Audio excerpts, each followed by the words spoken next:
Yo pienso que una de las etapas más emocionantes para una mujer es cuando entra en la etapa de embarazo. Toda mujer que quiere formar una familia y que un día quiere tener hijos y que un día quiere tener en sus brazos un bebé, anhela con quedar embarazada, ¿no? Obviamente en su tiempo. Y yo pienso que esta es de las etapas más bonitas para una familia, cuando hay un integrante que está embarazada. Y es todo un proceso el embarazo. El embarazo es un proceso de esperar para que se vea la barriga, es un proceso de 9 meses para que un día podamos tener ese bebé en nuestros brazos. Sin embargo, se calcula que en Colombia aproximadamente se practican 400.000 abortos de manera clandestina y unos 3.400 de manera legal. Y en el mundo se calcula que aproximadamente unas 46 millones de mujeres se practican un aborto, ya sea de manera legal o ilegal. Y quiero definirles y aclararles lo que es un aborto para aquellas personas que no lo saben. Un aborto es una interrupción, ya sea voluntaria o involuntaria, del embarazo. Es una interrupción del embarazo que nos impide o que le impide al feto vivir en la luz del mundo, que le impide al feto o a ese bebé que está ahí en el vientre lograr ver la luz del mundo exterior. El aborto es interrumpir de manera voluntaria o involuntaria un embarazo. Y Dios nos embaraza. Dígale al de al lado, Dios nos embaraza. Y Dios nos embaraza a cada uno de nosotros de sueños. Dios nos embaraza de sus promesas. Dios nos embaraza de los planes que Él tiene para nuestra vida. Sin embargo, a Dios le encantan los procesos. Y depende de mi actitud en ese tiempo y en ese proceso que ese embarazo pueda dar a luz o que ese embarazo se aborte. Yo te pido que mires a la persona que tienes al lado y le digas, es posible que alguna vez en tu vida tú hayas abortado. Vamos, dígale a la persona al lado, es posible que hayas abortado. Lo más probable es que tú o yo alguna vez en nuestra vida hayamos sufrido de un aborto. Pero cuando hablo de un aborto, no hablo de un aborto físico, sino de un aborto espiritual. No estoy hablando de un aborto físico, sino espiritual. Recuerden, Dios nos llena de sus promesas, nos embaraza con sus sueños, con los anhelos que tiene para nosotros. Pero puede que ese embarazo se dé a luz o puede que ese embarazo sea abortado. Y Jesús fue claro. Cuando Jesús le dijo a sus discípulos, en el mundo van a encontrar aflicción. O sea que en algún momento de nuestra vida la cosa se va a poner difícil. En algún momento de nuestra vida la cosa se va a poner dura. En algún momento de nuestra vida vamos a pasar por una situación que se nos va a complicar. Jesús lo dijo claramente, en el mundo encontrarán ¿qué? Aflicciones. Y cuando las cosas se ponen difíciles y nosotros nos presentamos delante de Dios y presentamos nuestras peticiones con súplica, presentamos nuestras peticiones con ruego, como dice la palabra, pues yo me imagino así todo el cielo, así la sala de operaciones, me imagino a Dios sentado con unos 900.000 infinitos computadores recibiendo emails que llegan los correos de nuestras peticiones, ¿no? Delante de Dios me imagino a los ángeles llegando y diciéndole, Señor, aquí necesitamos un milagro, y Dios enviando y dando respuesta a cada una de nuestras peticiones. Incluso en Daniel 9:22 podemos ver que Daniel estaba orando por el pueblo, por su pueblo, estaba intercediendo por su pueblo. Y Dios envía un ángel y el ángel le dice, Daniel, he venido hasta aquí para darte percepción y entendimiento. En cuanto comenzaste a orar, se dio una orden, todo el cielo se movió. Cuando Daniel comenzó a orar, el cielo inmediatamente comenzó a moverse. Y dice, y ahora estoy aquí para decírtela, porque eres muy precioso para Dios. Tú y yo somos preciosos para Dios. Por eso cuando oramos, Dios no rechaza nuestra oración.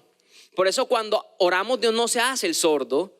Dios no nos ignora, Dios no nos rechaza, Dios no nos aleja. Cuando oramos, Dios nos escucha e inmediatamente da una orden en el cielo. Todo en el cielo se comienza a mover cuando un justo ora. Sin embargo, no siempre la respuesta llega cuando nosotros queremos. La respuesta no siempre va a llegar ni en el tiempo ni de la manera que nosotros queremos. Y es en ese momento cuando nosotros tenemos que clamar por milagros. Podemos ver la ecografía cuando la mujer está embarazada y quiere saber cómo está el bebé, no sé qué. Se hace la ecografía 4D y se puede ver claramente el bebé ahí. Y nosotros podemos hacer la ecografía y podemos ver que ahí está nuestra promesa. Nosotros hacemos la ecografía y podemos ver que ahí está lo que Dios quiere para nosotros. Sin embargo, no pasa nada. La respuesta no llega. Ya pasaron 9 meses, ya tengo la barriga así y no doy a luz el milagro. Porque quizás lo que se necesita en ese momento es que Dios haga un milagro. Y depende de mi actitud que ese milagro pueda dar a luz o sea abortado. Y por eso esta prédica yo le puse de título Milagros abortados. Y tú dirás, pero ¿cómo así que un milagro? Yo no necesito un milagro. En mi vida todo está bien, sí, las cosas se ponen difíciles, pero un milagro, hasta allá, hasta ese punto, tú dirás, quizás yo no necesito un milagro, hasta ese punto no. Y es porque a veces tenemos errado el concepto de milagro. Y es que un milagro no es solamente que al calvo le crezca pelo, o que el que no tiene pierna le salga la pierna, o el que no vea así de repente sobrenaturalmente, no. Un milagro también puede ser el cambio de una persona en mi familia. Un milagro puede ser también la transformación en mi vida. Un milagro puede ser que mi mamá, que mi papá, que mi hermana vengan a la iglesia. Un milagro es toda intervención divina, todo momento en el que Dios mete su mano cuando ya yo no puedo hacer nada. Cuando yo tengo una situación donde ya yo no puedo hacer nada y todo se sale de mi control y el único que puede hacer algo es Dios, ahí en ese momento necesito un milagro. Entonces, ¿cuántos alguna vez necesitaron un milagro en su vida? Créeme que si no lo has necesitado aún, lo vas a necesitar en algún momento de tu vida. Sin embargo, mi actitud puede hacer que ese milagro salga a flote o mi actitud puede hacer que ese milagro se pierda y se aborte y muera. Pero ahora tú dirás, pero bueno, ¿cómo debería ser mi actitud? ¿Qué actitudes tengo yo que hacen que el milagro se aborte? Y yo te quiero decir unas cuantas actitudes que impiden que el milagro salga a la luz y que sea abortado. Lo primero que debemos revisar en nuestra vida para saber si ese milagro al fin está dando a luz o está siendo abortado es revisar lo que estoy hablando. Mis palabras, qué está saliendo de mi boca, cómo me estoy expresando. La Biblia dice que en mi boca hay poder de vida o poder de muerte. ¿Será que yo estoy hablando palabras positivas o negativas? ¿Será que yo estoy hablando palabras de agradecimiento o de queja e inconformismo? Y al final, la Biblia también dice que de lo que hay en mi corazón, habla mi boca. Si yo hablo palabras negativas, ¿qué hay en mi corazón? Negativismo. Si hay queja, ¿qué hay en mi corazón? Inconformismo. Cuando yo no hablo lo que debo hablar, que es vida, al final yo mismo estoy haciendo que mi milagro se aborte. Porque mi palabra, mi boca tiene poder de vida o tiene poder de muerte. Pero muchas veces nosotros lo que hacemos es que en vez de declarar vida sobre la situación, declaramos es muerte. Porque somos negativos, porque murmuramos en contra de Dios, porque criticamos, porque nos quejamos. Y no declaramos vida sino muerte. Y una de las cosas con las que yo más lucho es con el negativismo. Y mientras hacía este mensaje, me acuerdo de cuando los muchachos de la alabanza me dicen, hey Lucho, por favor, hagamos algo nuevo. Mira, ¿por qué no montamos una canción así? Toquemos esta canción de tal persona. Y yo digo, ¿y quién se va a poner a sacar esa canción tan difícil? Y en mi mente comienzo a luchar para tratar de no decir palabras negativas, porque tiendo a decir palabras negativas. Mire, ¿y por qué no grabamos estos pianos, esta pista de fondo y podemos poner los pianos para que suene más lleno? ¿Quién va a hacer eso si nadie tiene ese nivel aquí, si nadie puede? Y realmente me doy cuenta de que lucho con la negatividad. Y mis palabras muchas veces son negativas. Nosotros muchas veces luchamos con palabras que declaran muerte sobre lo que deberíamos declarar vida. Entonces, lo primero que debemos identificar es cómo me estoy expresando y qué estoy hablando. Lo segundo es la incredulidad. Marcos 6:5. Y no pudo hacer allí ningún milagro, salvo que sanó a unos pocos enfermos, poniendo sobre ellos las manos. Allí en este pasaje, la Biblia nos cuenta que Jesús iba a su pueblo natal, al pueblo donde se crió, al pueblo que lo vio crecer. Y iba deseoso de hacer milagros. Sin embargo, cuando él llega allí, dice la Biblia, no pudo hacer ningún milagro, salvo unos pocos. La gente no creía en Jesús. La incredulidad impidió que Jesús obrara con todo su poder. La incredulidad impidió que Jesús hiciera milagros sobre las personas. Cuando nosotros luchamos con la duda, cuando nosotros en nuestro corazón luchamos con la incredulidad, eso puede hacer que nuestro milagro sea abortado y que no llegue a ver la luz. Y al final la incredulidad nos lleva a cuestionar la manera en que Dios hace las cosas. La incredulidad nos lleva a creer que la manera en que yo hago las cosas puede ser mejor. La incredulidad me lleva a buscar otros métodos. Y yo nunca olvido cuando Dios le da la promesa a Abraham, le dice, tú vas a tener un hijo. No importa que no tengas fuerzas, que ya estés viejo y que tu esposa ya no pueda quedar embarazada según la medicina, pero tú vas a tener un hijo. Pero sin embargo, ¿qué hicieron ellos? Dudaron en algún momento. Llegaron los tiempos difíciles, tenían la promesa, habían quedado embarazados de la promesa, pero la respuesta aún no llegaba. ¿Y qué hizo Sara? Le dijo a Abraham, ¿sabes? Ve y acuéstate con mi esclava para ver si así se puede cumplir la promesa que Dios te dio. Pero esa no era la manera de Dios. Esa fue la manera humana de hacer las cosas. Al final Dios le dijo, así no quiero que tengas tu promesa. Tu promesa va a salir de Sara, no de una esclava. Cuando nosotros no creemos, cuando nosotros dudamos y hay incredulidad en nuestro corazón, terminamos tomando otro camino que no es el que Dios quiere para nuestra vida. Y al final terminamos abortando el milagro. Lo tercero, la familiaridad. La familiaridad es cuando tú te acostumbras a algo. Cuando algo te es familiar es que ya lo has visto muchas veces, ya has estado muchas veces alrededor de eso y tú dices, wow, ya no me sorprende nada de ello porque ya lo conozco y te vuelve familiar. Cuando un rostro se te hace familiar es porque ya lo has visto algunas veces atrás. Y muchas veces la familiaridad con Dios nos hace abortar nuestro milagro. En este mismo pasaje de Marcos 6, la Biblia también dice que la gente que estaba ahí en el pueblo natal de Jesús lo había visto como el carpintero. Jesús era carpintero, esa era su profesión. Y la gente, sus vecinos, lo vieron crecer, lo vieron hacer sillas, quizás mesas, pintar la madera. Y ellos, en vez de ver al Dios vivo y poderoso, veían solamente al carpintero. Ya se habían familiarizado con él. No habían visto al Dios de poder, no habían visto a un Jesús que podía hacer milagros, sino que habían visto a un Jesús familiar. Ah, el carpintero, el que creció aquí, el vecino, hacer milagros. No, eso no puede. Quizás nosotros estamos acostumbrados ya a la presencia de Dios y nada nos sorprende. Quizás nosotros ya nos hemos acostumbrado a la manera en que Dios hace las cosas y no tenemos expectativa de lo que Dios pueda hacer en mi vida. Y cuando pasa eso ya yo me estoy haciendo familiar. Entonces ya no respeto la presencia de Dios, ya no lo adoro, ya no lo busco, ya no voy a la fuente, ya no quiero nadar en sus ríos porque ya todo lo conozco, porque ya nada me va a sorprender de él.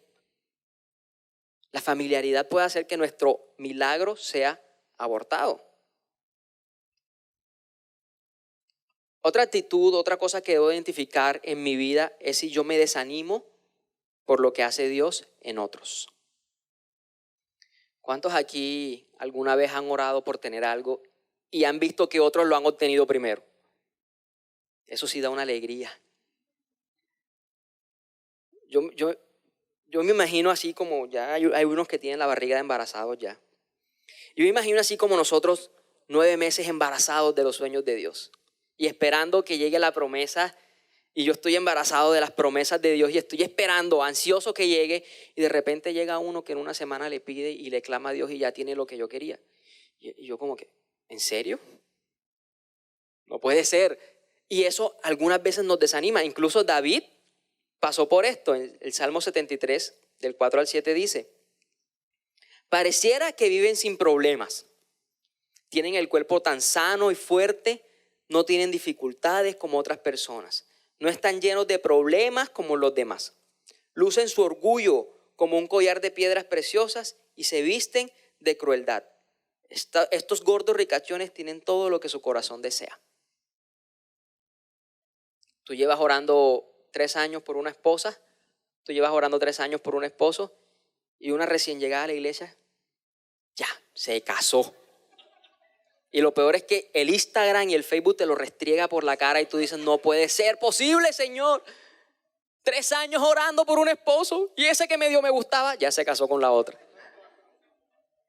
Cuando nosotros nos desanimamos por lo que Dios hace en otras personas, llega algo que se llama envidia.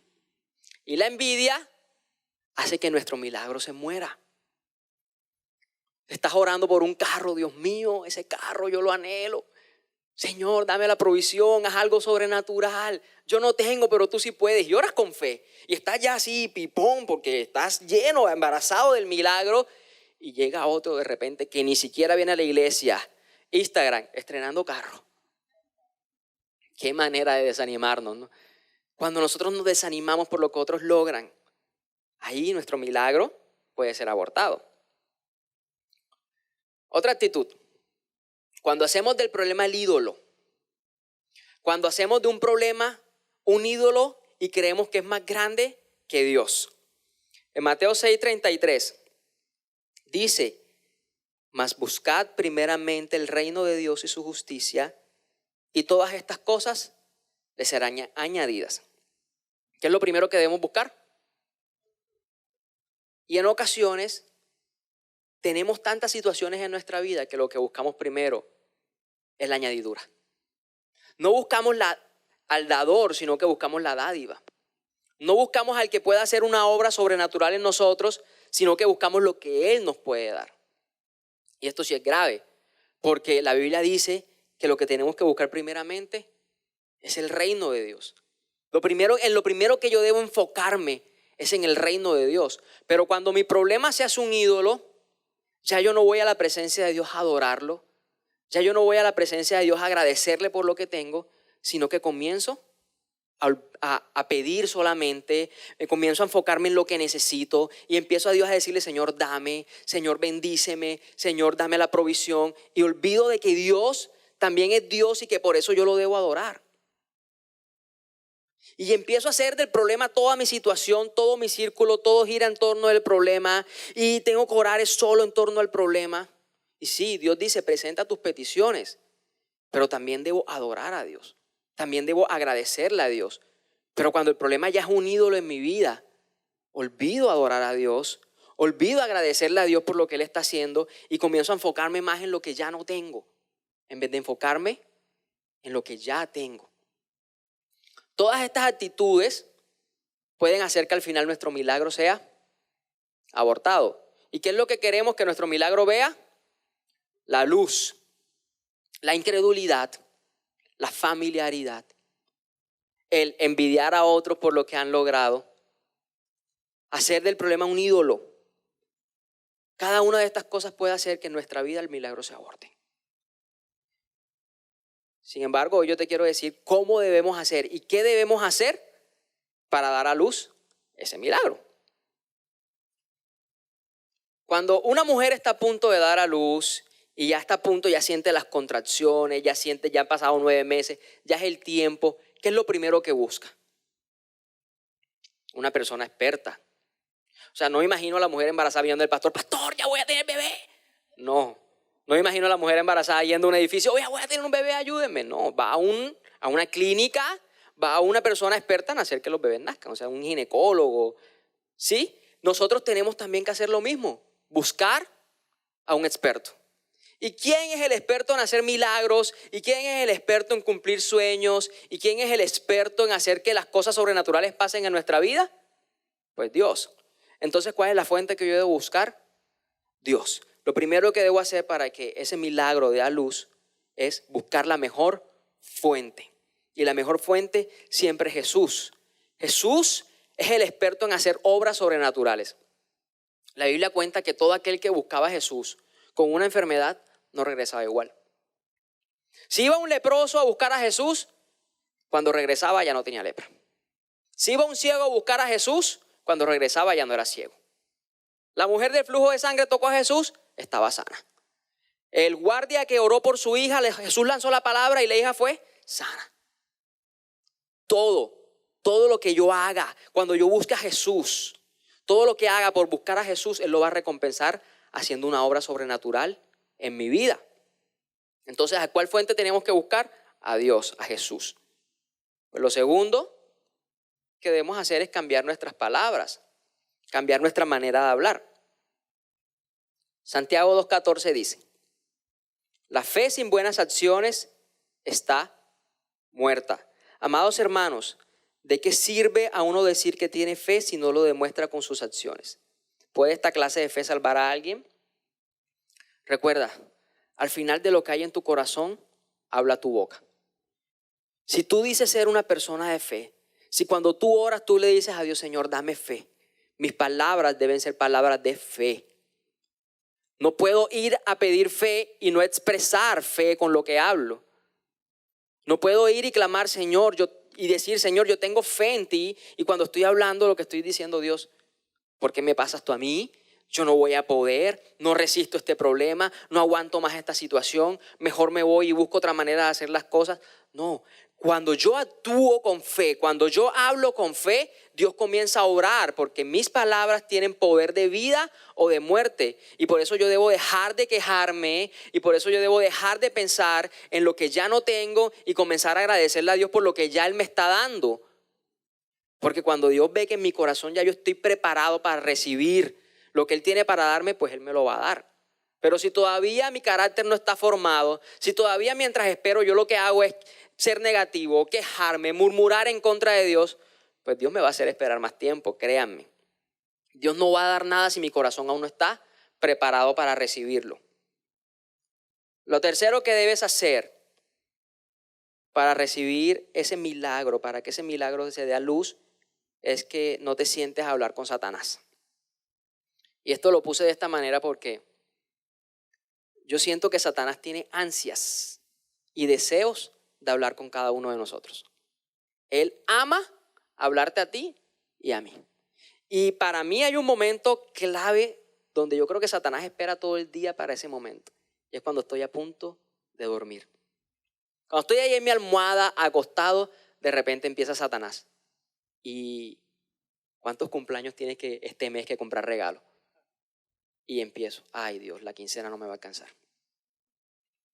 Y tú sí vas a poder hacer las tareas que tienes mañana. Ay Dios, no me va a dar tiempo para las tareas. Y comienza a mi vida a llegar algo que se llama preocupación. Y comienzo a tener una conversación con Satanás. No, yo no voy a poder hacer eso. Y Satanás, ¿verdad que no vas a poder, ma? Y yo, no, el sueldo no me va a alcanzar. No voy a poder ahorrar este mes. Tengo que ahorrar todos los meses. Y comienzo y veo que pasan las horas y pasan las horas y pasan las horas. Y yo charlando con el diablo, feliz de la vida, sin darme cuenta, pero estoy charlando con él. No te sientes a hablar con Satanás. Un día, mientras Satanás y yo hablábamos, a mi cabeza se vino un versículo que le cayó la boca a Satanás. Jeremías 29:11. Porque los planes que tengo para ti son planes de bien y no planes de mal. Deparan un futuro y una esperanza. Y en ese momento Satanás seguía hablando de más duro, ¿no? Y yo, porque los planes que Dios tiene para mí son planes de bien. Y Satanás comenzó a meterme más ideas en mi cabeza. Y yo comenzaba a decir, pero es que los planes que Dios tiene para mí son planes de bien. Pero ¿con qué vas a pagar de los cumpleaños? ¿Vas a quedar sin regalo a la pastora? No, los planes que Dios tiene para mí son planes de bien y no de mal. No, pero mira, que en la casa no hay para comer. No, porque los planes que Dios tiene para mí son planes de bien y no de mal. Y es lo mismo que Dios te dice a ti. Los planes que Dios tiene para ti son planes de bien y no de mal. Tú puedes ir al día siguiente. Al día siguiente vas a abrir tu nevera y la vas a ver vacía. Pero cuando la cierres tú vas a decir, Señor, tú tienes un plan de bien para mí y vas a creer que con lo que hay ahí tú vas a quedar conforme, satisfecho. Cuando no tengas el sueldo completo tú vas a decirle, Señor, tus planes para mí son de bien y no de mal. Y no importa lo que esté pasando en mi vida, tú tienes cosas buenas para mí. Y eso el diablo no lo puede derrumbar. Cuando el diablo te esté hablando en la noche y no te quiera dejar dormir porque tus preocupaciones son más grandes que el sueño, tú le vas a decir, ¿sabes, Dios? Los planes que tú tienes para mí son de bien. Y Satanás, tú te tienes que callar y resistes al diablo y al final el diablo tiene que huir. Y así es la manera en que yo callo a Satanás, recordando que los planes que Dios tiene para mí son planes de bien y no de mal. Una de las cosas con las que el enemigo me atacaba mucho es con mi pasado. Y tú, tan rebelde, tan parrandero, que engañabas a tu mamá y tomabas y le decías que no tomabas. que querías hacer cosas malas, tú vas a ser usado por Dios. Y me daba miedo que un día yo estuviera aquí parado y llegara alguien de mi pasado. Y tú estás predicando. Tú. Yo decía, Señor, me da miedo ser señalado. Y Satanás aprovechaba de eso. Que cuando Dios me comenzara a usar, la gente me señalara. Pero luego entendí que Dios tiene planes de bien y no de mal para mí. Y que el futuro que Él tiene para mí es glorioso. Por eso, aunque hoy no vea nada, aunque lo que vea hoy es desierto, yo voy a creer que más adelante hay un oasis. Porque son los planes que Dios tiene para mi vida. Amén.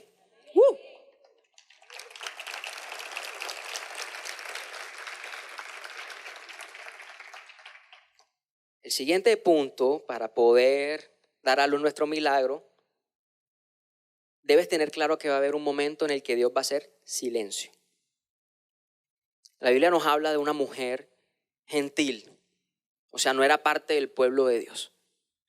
Y ella llega donde Jesús. Jesús estaba en su mesa comiendo con sus discípulos. Llega la mujer y le dice, Señor, necesito un milagro. Y Jesús la mira y le dice, no se para de la silla, está ahí sentado. Pero es que yo vine a hacer milagros solamente al pueblo de Dios. Y tú no eres parte del pueblo de Dios. Y esta mujer le dice, sí, Señor, yo lo entiendo. Pero mira, aún de las migajas yo estoy conforme, aún con tus migajas.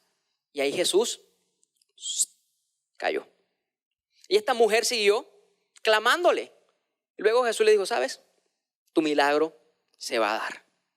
Si hoy tú sientes que las cosas están quietecitas, que Dios no da respuesta de nada, prepárate porque eso es lo que viene antes de que el milagro se dé. Entonces, tu actitud debe ser como la de esta mujer. Esta mujer seguía postrada adorando a Jesús. En el momento de silencio, cuando Dios calla, es donde más tienes que aprovechar para adorar, para exaltar a Dios, para decirle que crees en Él, porque ahí es donde el milagro ya se está desatando y la respuesta va a venir.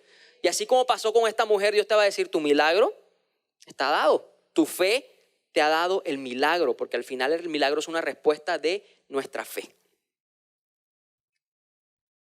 Lo siguiente, adora. Y adora con todo tu corazón. Yo nunca voy a olvidar cuando el pastor Jeff Cort vino aquí por primera vez a la iglesia. Y él tiene un hijo que se llama Jacob. Su hijo mayor se llama Jacob, para los que no saben. Su hijo nació con muchos problemas. Y el bebé recién nacido, tenían que hacerle una operación de corazón abierto. Los pronósticos de los médicos, no se salva. Su hijo acabó de nacer, vaya, véalo e inmediatamente despídase, su hijo no se salva. Y yo decía, Dios, un hombre que le sirva a Dios, un hombre que ha logrado alcanzar tantas almas, tiene todo el derecho de quejarse, ¿o no? Tiene todo el derecho de reclamarle a Dios. Tiene todo el derecho de decirle, Señor, ¿por qué me pasa esto a mí? Pero él nos contaba que él se fue al baño. Y lo que él comenzó a hacer fue adorar.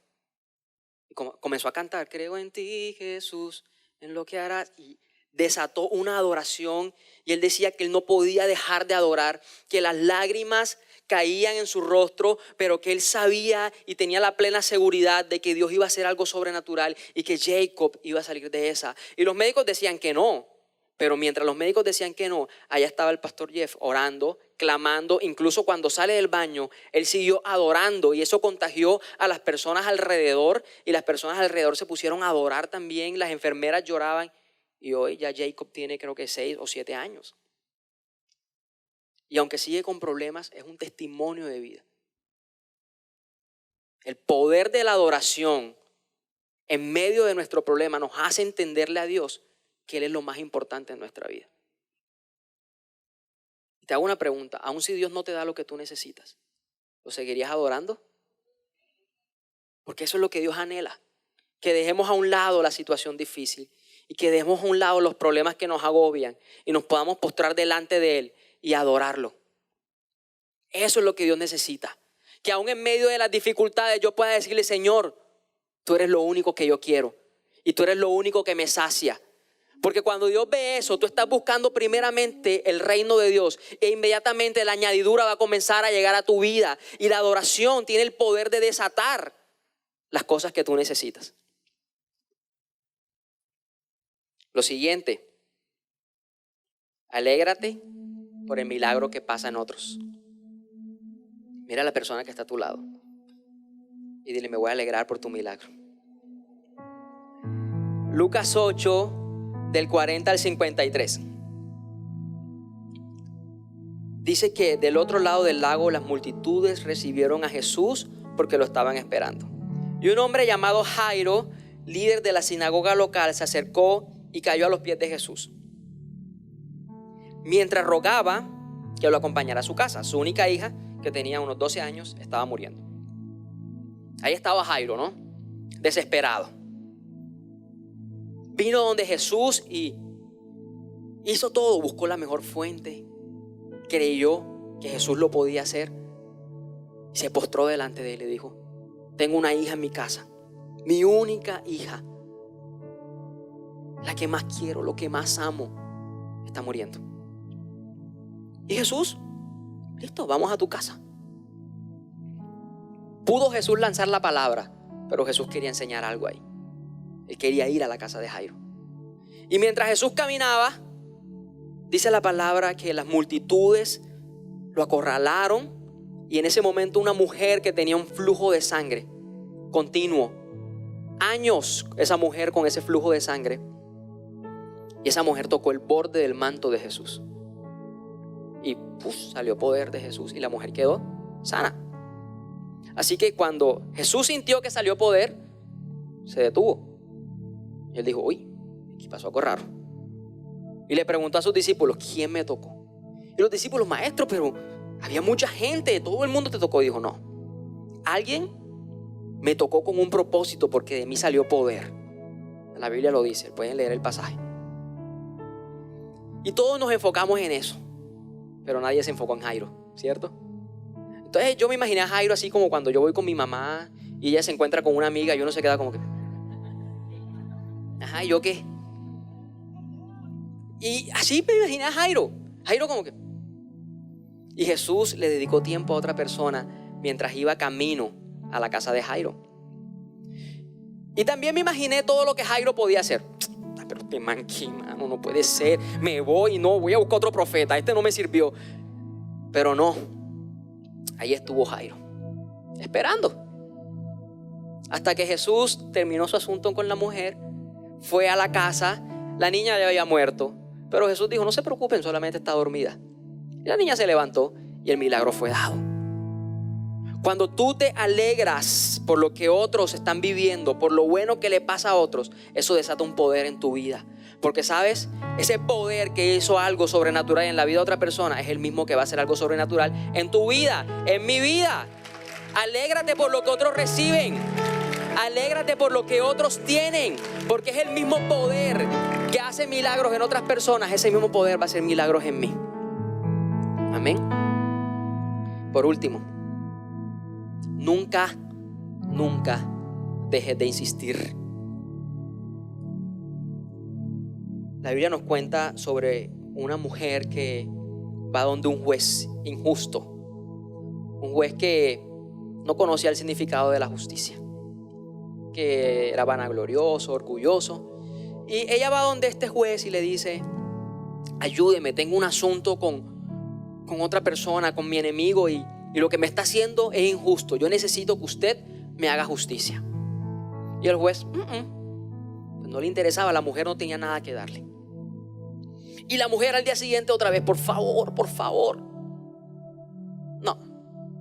Pero la mujer fue tan insistente, todos los días, a toda hora, le pedía a este juez que la ayudara, que el juez terminó haciendo justicia. Insístele a Dios, porque Dios dice acá que aun si ese juez injusto pudo darle lo que la mujer pedía, como Él, que nos ama, nos quiere, que nos creó, no nos va a dar lo que nosotros necesitamos. Clámale a Dios todo el tiempo.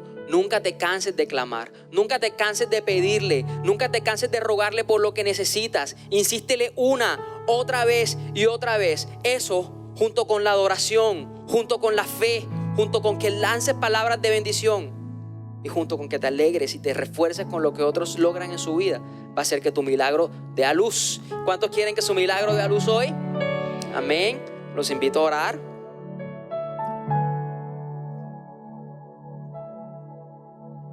Padre,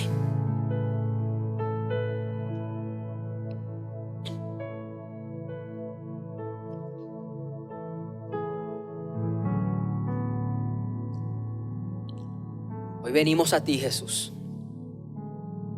Tú eres la fuente que necesitamos. Yo creo en lo que dice tu palabra, Señor, que tú eres la fuente que puede saciar mi sed y que nunca más volveré a tener sed si yo te busco a ti.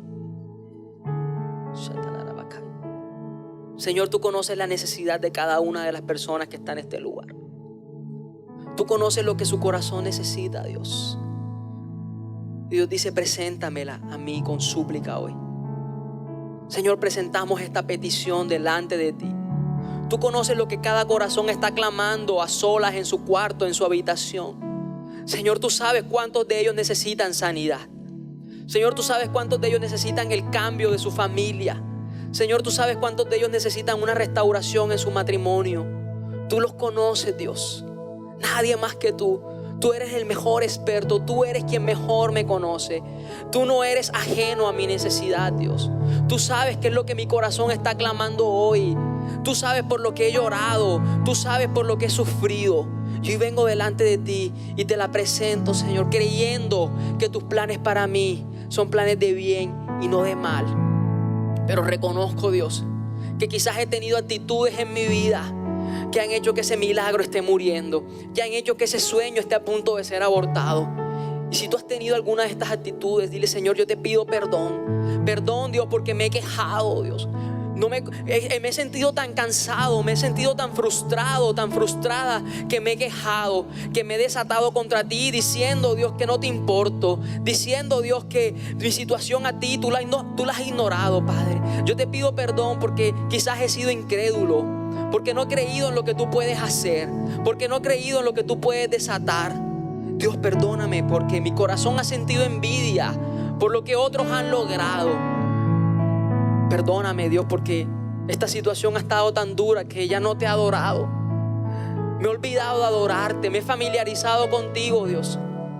Pero hoy vengo delante de ti y te pido perdón, creyendo, Dios, que ya tú me has limpiado con tu sangre preciosa, y creyendo que en este momento, mientras te estoy pidiendo, en el cielo, así como con Daniel, se está desatando una orden sobrenatural. Y estoy creyendo que en este momento, mientras levanto mis manos y mientras te comienzo a adorar, lo que necesito está siendo suplido, porque tú, Dios, miras un corazón alegre. Tú, Señor, miras un corazón que te adora por encima de los problemas. Y ese es el corazón que yo quiero tener hoy, un corazón que se alegra aún cuando las cosas no me den motivos para alegrarme, un corazón que te adora aún cuando no haya ninguna razón para hacerlo. Señor, hoy levanto mis manos a ti y te digo, Padre, abre los cielos sobre este lugar. En el nombre de Jesús, yo declaro que la respuesta comienza a llegar en este momento. Yo declaro que lo que has estado clamando por meses, por años, quizás por semanas, por días, no importa, Dios comienza a enviar respuestas. Y aún si la respuesta no llega hoy, Señor, te vamos a adorar con todo nuestro corazón. Y levanta tus manos con todo tu corazón y dile, Dios, te necesitamos. Tú eres todo lo que anhelamos, tú eres todo lo que deseamos, tú eres todo lo que deseo, Señor. Tú eres todo lo que necesito para vivir. Si tú estás conmigo, yo me voy a sentir pleno. Y te adoramos, Señor. Abre los cielos en este lugar. Envía ángeles, que se abra el cielo. Que se abra el cielo. Muévete, Señor. Cántalo con fe, que los cielos Venga aquí tu reino. sobre tu casa, Obra, Dios. Que se abra el cielo.